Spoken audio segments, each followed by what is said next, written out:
آیا تاسې پوهېږئ چې د راشد خان د بریا راز په څه کې دی او څنګه دې مقام ته راورسېده؟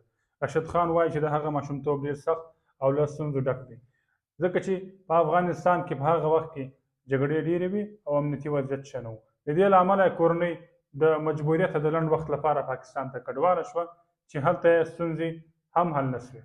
خو دا لنډمهال مهاجرت د راشد د کرکټ سره مینه نور هم پیاوړې کړه. خو کله چې کورنۍ بیرته افغانستان ته راوګرځېده، راشد کرکټ ته دوام ورکړ.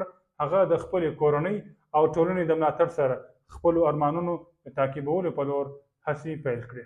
سلامونه او نیکې هیلې. هیله ده چې روغ او جوړ یاست او ورځ مو په خیر پیل کړي. نن د یو داسې شخصیت په اړه معلومات درسره شریکوم چې د هیڅ تعریف محتاج نه دی. راشد خان د افغان کرکټ ویاړ. راشد خان ارمان د 1993 میلادي کال د سپټمبر په 20 د افغانستان په ننګرهار ولایت کې زیږېدلی. هغه په داسې یوه دوره کې رالوی شو چې په افغانستان کې جګړې او ناامنۍ عامې وې.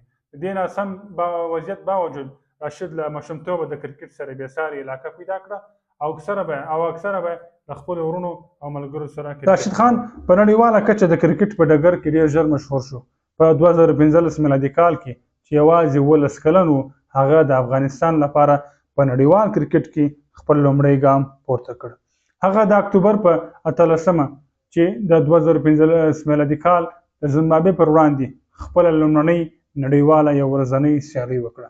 په دې سیالۍ کې هغه خپل استعداد ښکاره کړ او په چټکۍ سره د نړیوال کرکټ مبصرین او مینوال خپل ځان ته متوجه کړل. په ځانګړي ډول راشد خان د شل اوريز سیالیو په ډګر کې ډېر ژر یو مخکښ لوبغاړی شو.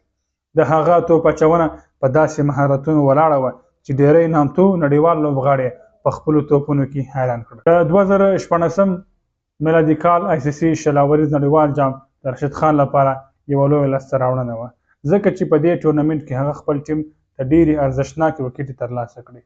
هغه د توپ اچونې د ګوګلي لیګ بریکونه او د سرعت بدلون په مهارتونو باندې ولاړه وه په نړیواله کچه ستاینه ترلاسه کړه. راشد خان ډېر ژر په نړۍ کې د بېلابېلو کرکټ لیګونو د ټیمونو پام ځان ته راواړوه. په 2018 میلادي کال کې هغه په هندي پریمیر لیګ کې د سنرایزرز حیدرآباد ټیم سره یو لوی قرارداد لاسلیک کړ چې د 400 لکه هندي کالداري ارزښت یې درلود. دا د راشد لپاره یوه لویه لاسته راوړنه وه، ځکه چې دا ډول لویه معامله د یو افغان لوبغاړي لپاره لومړنۍ وه. په IPL کې راشد خان ډېر ژر خپل د ټیم لپاره یو کلیدي لوبغاړی وګرځېد. هغه د خپلې وړتیا له مخې په سختو شیبو کې د خپلې لوبډلې لپاره مهمې وکټې ترلاسه کړې.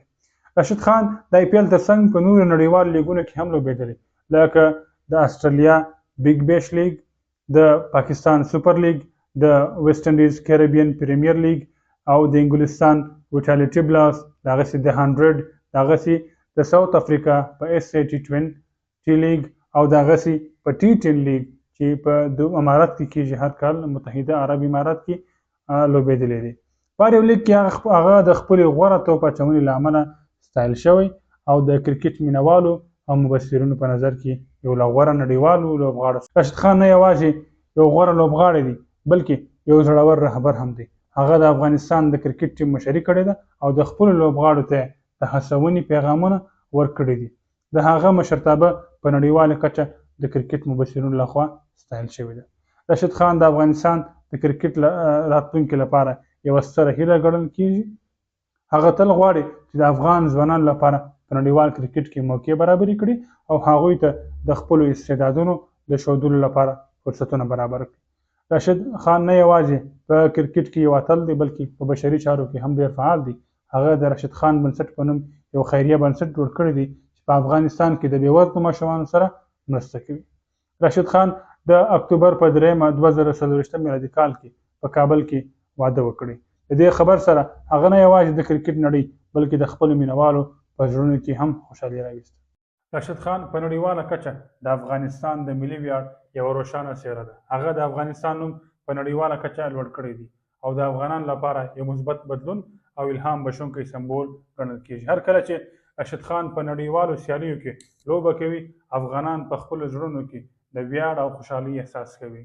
نو دا وه د راشد خان کیسه او له دې څخه دا الهام او پند اخیستل کېږي که موږ یو کار ته په صداقت او بشپړ ژمنتیا سره ادامه ورکړو، یو ورځ به موږ هم په خپلو ارمانونو ته ورسیږي.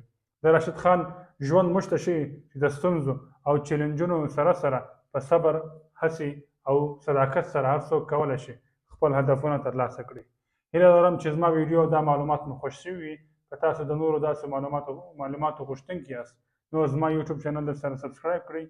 تر بیا ځل مو خدای په امان.